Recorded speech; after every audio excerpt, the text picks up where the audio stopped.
Salam and peace be upon you all. My name is Mohammed Layiq Sediqi, the father of Holophase. Welcome to episode 5, part 8. My friend, in this part, I want to invite you into something intimate and very strange. Up to now, we have treated Phi, the Holophase, as the hidden rhythm behind reality. We have said that time, space, and motion are dimensional echoes of that rhythm, that the laws of physics are grammar rules for how that rhythm is allowed to change, and that everything we see, from atoms to galaxies to your own thoughts, is Phi speaking in different accents. That alone already asks you to stop thinking of reality as a box full of things and start thinking of it as a kind of music. But now, we are going to be even bolder. In this part, you and I will walk together into a mental universe and strip it down, layer by layer, until nothing is left except Phi and its derivatives. Then we will rebuild our world, your world, purely from that foundation. Along the way, I will invite you into scenes you already know: walking across a room, talking to someone you love, watching a star die, even reading a text message. We will quietly translate each scene into the language of phase. You are not just listening to a theory, you are walking inside it with me. Let us start with a simple imagination exercise. If you can, close your eyes for a moment and picture the entire universe spread out before you like a vast three-dimensional movie. Stars, galaxies, dust, planets, oceans, cities, your own body sitting where you are right now. Everything you have ever known, everything humans have named. Now imagine that in your hand you hold a gentle, magical eraser. It does not burn or destroy, it simply removes concepts. We are going to use it together. First, we erase matter. No tables, no rocks, no planets, no tiny particles. Not by smashing them, but by erasing the idea of solid objects sitting somewhere. The behaviors are still there. Things still bounce, collide, cluster, and flow. But the sentence, "here is a little thing," disappears. What remains is continuous stuff: flows, waves, and patterns filling regions, rather than marbles bouncing in an empty box. If you tap a table, you no longer say, "my finger hit atoms." You see a local disturbance in a larger pattern. Next, we raise energy as a thing. No more glowing, mysterious energy substance filling reality. We keep the numbers. You can still say, "this process has more energy than that one. This reaction releases more than it absorbs." But we stop treating energy as the fundamental material of the universe. What remains are relations and regularities, equations that predict outcomes, some processes more intense than others, probabilities and transitions that occur with remarkable stability. Energy becomes a useful accounting number, not the ultimate brick. Now we erase spacetime as a container. No invisible grid, no pre-drawn stage called spacetime waiting to be filled. Imagine taking the coordinate axes off every diagram you have ever seen and throwing them away. We keep the facts that things change, that some changes come before others, that some changes can influence others and some cannot. We keep the sense of near and far, sooner and later, but we no longer picture a giant box with labels on it. We keep only the structure of change and the ordering of events: who can touch whom, who is forever out of reach. After that, we erase fields as final objects. We still allow patterns to spread, interfere, attract, repel, and fade, but we drop the idea that the field itself is the last word. Fields become stories we tell to summarize how patterns behave, not sacred entities. Finally, we erase laws of nature as commandments. We keep the astonishing fact that the world is stable enough that we can summarize its behavior in equations, but we stop imagining those equations as written on some cosmic stone tablet above reality. They become compressions of something deeper. Pause here with me. If you let your mind settle after all that erasing, what remains is something like this. There is something that can be in different states in a cyclic way, earlier, later, ahead, behind in some local rhythm. And this something changes in structured, constrained patterns. Some changes are allowed, others never occur. Some rhythms line up, others clash and cancel. There is order, repetition, interference, and structure, but we have refused to tie that order to any particular stuff. Holophase says that this something is not a material substance at all. It is not a particle, not a field in the old sense. It is a cyclic order, a way of saying where we are in a local rhythm.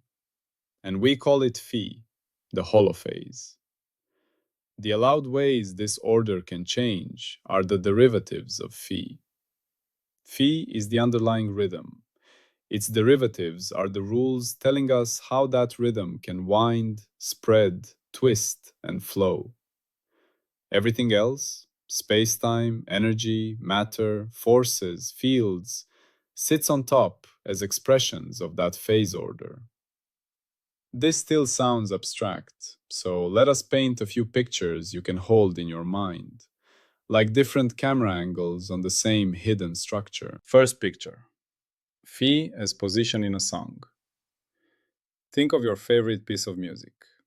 Instead of thinking about instruments, imagine only tracking where you are in the song. Two people jogging with headphones can both be inside the same song, but at different positions. One at the intro, one at the chorus. Phi is like that, but not over minutes, over some local internal cycle. At each point in the universe, Phi is quietly saying, here we are this far along in the local rhythm. There we are at another point. The difference between here and there is not a difference of substance, but a difference of phase position in the shared underlying score. Second picture. Phi is a clock hand at every point in space. Imagine that at every location in the universe, there is an invisible little clock with a single hand going around the circle. The angle of that hand is phi. The rate at which it turns is one of its derivatives. How neighboring hands line up or twist apart encodes structure. If they all point almost the same way, the region is smooth and uniform. If they twist rapidly, the region is full of gradients and curvature. This is not meant literally, but it gives you an intuitive way to imagine a locally defined cyclic quantity whose pattern across space and time carries deep information. Third picture. Phi as waves in an ocean you live inside. Imagine standing in the sea at night. You cannot see the water clearly, but you feel waves lifting and lowering you. Far away, slow swells roll in. Near you, small ripples dance. Sometimes, two wave systems combine, and you feel suddenly still or suddenly shaken. Phi is like the full pattern of all those waves at once. Where the crests and troughs are, how fast they rise and fall, how different wave systems combine, how they travel. Everything we call objects, events, or forces is like a particular organized pattern in that invisible ocean. If you like, a fourth picture. Phi has a color on a wheel. Every point in the universe carries a color on a circular palette, and the universe evolves by smoothly shifting those colors. What matters is not the physical paint, but the relationships between colors. Phi is that abstract coordinate on the circle of order. Once these images are in place, we can make a simple but radical claim. Holophase says that time, space, and motion are nothing more than different ways of asking how phi changes. There are three primary questions you can always ask of a field like this. 1. How fast is it changing if I stay where I am and wait? 2. How fast is it changing if I move around? 3. How do recognizable features in the pattern move as the whole field evolves? These give us three primary derivatives of phi: time derivatives, spatial derivatives, and kinematic derivatives. Let us walk through each one and feel how they turn into the world you know. Start with time, phi's local heartbeat. Imagine you stay at one point in this invisible ocean and simply listen to the local rhythm. You ask, if I stay here and wait, how quickly does phi wind around its cycle? If it winds quickly, the local rhythm is fast. If it winds slowly, it is slow. If it pauses, something very special is happening. This rate of winding is the time derivative of phi. Every clock you have ever met, from a swinging pendulum to a quartz watch to an atomic clock, is, at root, a device that tracks how much phase winding has occurred in some process. A quartz watch counts vibrations of a crystal. An atomic clock counts oscillations in an electronic transition. Your heartbeat is a biological phase counter. Your phone's GPS, global financial timing, satellite systems, radio transmissions, all of them lean on counting cycles of something. In holophase language, time is not a substance floating around us. Time is how much phi has wound along your path. When phi winds at different rates in different regions, time runs differently there. Near a massive object, near light speed, deep in extreme conditions, the local heartbeat of phi changes. Relativity becomes a statement about how the time derivative of phi varies across the universe, and every time dilation experiment is a measurement of that variation. Now consider space, phi's woven pattern. Instead of waiting, imagine moving sideways in tiny steps. You ask, if I move a little in this direction, without waiting, how much does phi change? If phi changes very little as you move, the space feels flat and uniform. If phi swings sharply, the space feels curved and distorted. If phi wraps around in loops or has holes, you get something like defects or charges. These variations are the spatial derivatives of phi. Every distance measurement you make is secretly a way of comparing how phi changes as you move. Interferometers compare how many phase cycles fit along two different paths. Radar and LiDAR send phase-coded pulses and read how the phase has shifted upon return. Even binocular vision uses phase-related information in light to reconstruct depth. In holophase language, space is how far you must move before phi changes by a certain amount in a certain direction. And geometry, straightness, curvature, lensing, is how those derivatives are arranged. Finally, think about motion, phi's flowing features. Pick out a recognizable feature in the phi pattern: the crest of a wave, a bright patch, a local packet of phase structure we might call a particle or a pulse. Track how its position changes as phi evolves. That is its velocity. Track how that velocity changes. That is its acceleration. Continue further and you reach higher kinematic derivatives. Whenever you watch a ball fall, a planet orbit, a ripple move across a pond, a sound pulse travel through air, or an electron wave packet shift in a potential, you are, in phi language, watching a feature of phi follow a path allowed by the derivatives of the field. Motion is simply the path that phase features trace through the phi landscape over time. Put these together and you get a compact, powerful idea. Time, space, and motion are three different ways of reading how phi changes. They are not three different kinds of fundamental stuff. They are three shadows of one underlying dance, like three silhouettes of the same moving hand projected onto three different walls. We can go a layer deeper. So far, we have spoken about first derivatives, how fast phi wins in time, how steeply it changes in space, how fast features move. But the way change itself changes also matters. There is a big difference between walking at a steady pace, gently accelerating, suddenly jerking forward, or weaving in an intricate curve. Those are higher derivatives in action. A useful analogy here is film editing. Imagine phi as raw footage, and its derivatives as editing tools. First derivatives decide basic motion. The camera pans, the scene moves, time flows. Second derivatives decide changes in motion, smooth accelerations, slow motion sequences, elegant arcs. Higher derivatives introduce jolts, shocks, quick cuts, sudden zooms. By layering these editing choices, a director can produce a calm documentary, a tense thriller, a slow meditation, or a chaotic war scene. In the same way, by layering higher derivatives of phi, the universe can build calm, stable systems. Turbulent storms with sensitive dependence on initial phase. Self-organizing patterns driven by feedback between derivative layers. And complex biological and cognitive behaviors as nested derivative structures across many scales. A rock resting on the ground is a low derivative region of phi. Almost nothing is changing except tiny fluctuations. A hurricane is a wild dance of derivatives. Flows, swirls, accelerations, instabilities, all encoded in phi.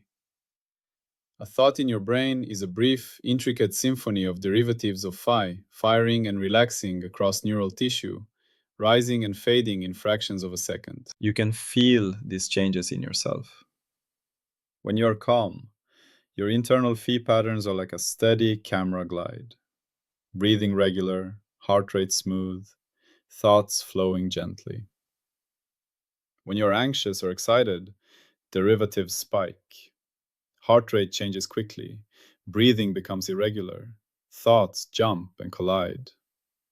You experience this as a change in how time feels and how space feels, but underneath it is simply a different regime of phi dynamics. Now, let us zoom through three scales and watch this same idea reappear. At the quantum scale, imagine an electron in a double-slit experiment. The usual story says it behaves like a wave and produces interference fringes on a screen. In holophase language, there is a delicate phi pattern spread across the possible paths. What appears on the screen is not a tiny marble choosing a slit. It is a phase-structured process whose derivatives decide where constructive and destructive interference occur. The bright and dark bands are phi, drawing stripes of phases aligned and phases opposed. At the human scale, think of a guitar string, a drum skin, or a crowd clapping in rhythm. You see and hear clear patterns, standing waves, beats, traveling pulses. Or think of traffic on a motorway, jams forming, dissolving, flowing. These are mid-band phi structures, the same kind of phase field, now coarse-grained into effective waves and flows that you can hear, see, and feel. At the cosmic scale, planets orbit stars, stars orbit galactic centers, galaxies fall into filaments. Time scales are huge, spatial scales immense, yet we still talk about cycles, precession, long-term oscillations. In phi language, these are very slow modes of phi, deep, slow changes in phase structure that show up as what we call gravity and cosmological dynamics. Across all three, quantum flicker, human rhythm, cosmic drift, we are meeting the same idea at different tempos. It is like hearing the same piece of music played very fast, at normal speed, and then extremely slow. Each version feels different, but the underlying score is the same. Holophase is the claim that this score is phi, and that the rules of physics are constraints on how phi and its derivatives may unfold. Once you see that phi and its derivatives are expressive enough to encode any behavior we have ever observed, a danger appears. This idea could become a vague, phase explains everything slogan. Holophase refuses that. It says, this picture is only meaningful if we can state clearly what would prove it wrong. Part 9 will be devoted to that. Before we sharpen the tests, I want you to feel this phase-only world from the inside, through a few everyday scenes. Picture yourself standing in your room. You decide to walk toward a window. In the ordinary story, muscles contract, you accelerate, you cross a distance, time passes on your watch. In the phi story, your body is a vast nested phase configuration. Phi patterns inside atoms, molecules, cells, tissues, neurons. The room is another phi pattern of air, walls, objects. When you decide to walk, certain phi structures in your brain rearrange. Organized patterns in neural phase begin to fire in a new sequence. These patterns trigger phi changes along motor neurons and into muscles. The muscles, in turn, reconfigure phi in your body so that the phase features corresponding to you shift through the room's phi landscape. Distance is how much phi changes between you and the window in spatial terms. Time is how much phi winds along your personal trajectory. Motion is the path your phase features trace through the combined phi of you and the room. Nothing moves inside the static container. Phi simply reconfigures from you here, window there, to you near window, room adjusted. Now imagine sitting with someone you love. Words are spoken, eyes soften, expressions shift, silence holds meaning. In the ordinary story, sound waves travel, neurons fire, hormones change, memories are updated. In the phi story, both brains are intricate phase fabrics. As you speak, your breath and vocal folds sculpt the air into structured phi disturbances. Sound waves as patterns in phi moving through the medium. These patterns reach their ears. Hair cells convert them into neural signals. Those signals become bursts of phi in their brain. Their phase patterns, shaped by a lifetime of experience, respond. Some resonate, some fade. What you call feeling heard is a moment where two complex phi configurations become more aligned. Certain derivative structures line up in a way that makes each more able to predict and respond to the other. Meaning is not an extra ghost floating above physics. It is the fact that some phi patterns can reliably evoke others and reshape the future of the pattern. Communication is phi instructing phi. Love is long-term coherence between two phase fabrics. Think of something as simple as a text message. A few symbols on a screen can change your mood all day. On a phi view, those symbols are agreements about phase patterns, shapes of light on pixels that have learned through your history to trigger particular phi configurations in your brain. Digital information becomes phase choreography. Understanding is phase alignment. Finally, travel with me to a dying star. In the ordinary story, the star runs out of nuclear fuel. Gravity overcomes pressure, the core collapses, an explosion tears off the outer layers, heavy elements are formed. In the phi story, the star is a colossal phase engine. For millions of years, phi in the star has been organized into patterns that maintain a delicate balance. Fusion in the core, radiation streaming outward, gravity pulling inward. Those patterns live in the derivatives of phi. Flows, gradients, oscillations, magnetic twists. As fuel is depleted, the allowed phi configurations change. The system drifts into a region where the old coherent pattern cannot survive. The constraints that held it together fail. Phi reorganizes violently. Gradients steepen, wavefronts race outwards, shock structures form, new stable nuclear configurations appear as tight knots in phi. The supernova is phi snapping into a new regime. From that single reconfiguration, new patterns become possible.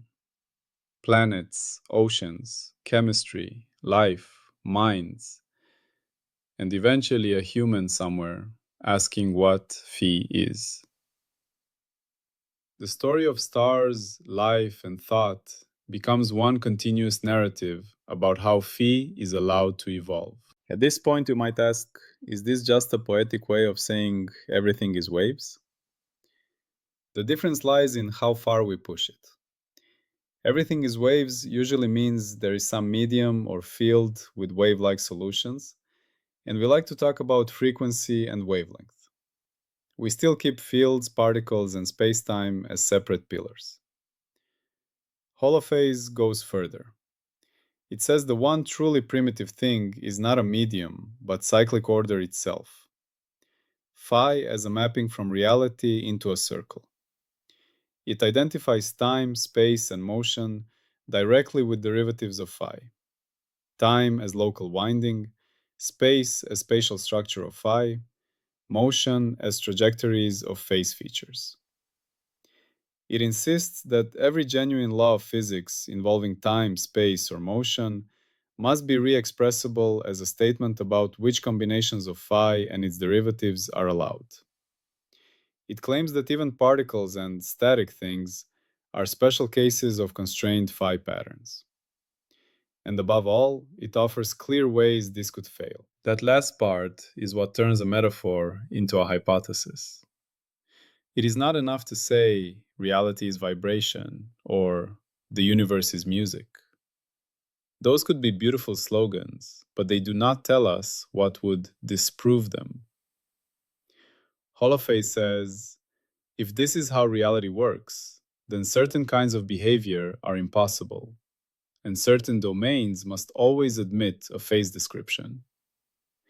If we ever find a stable, law-like domain where no such phase story exists, even in principle, not because we are clumsy, but because it is logically incompatible, then holophase collapses as a universal ontology. Before we cross that bridge, let us gather where we stand at the end of this part.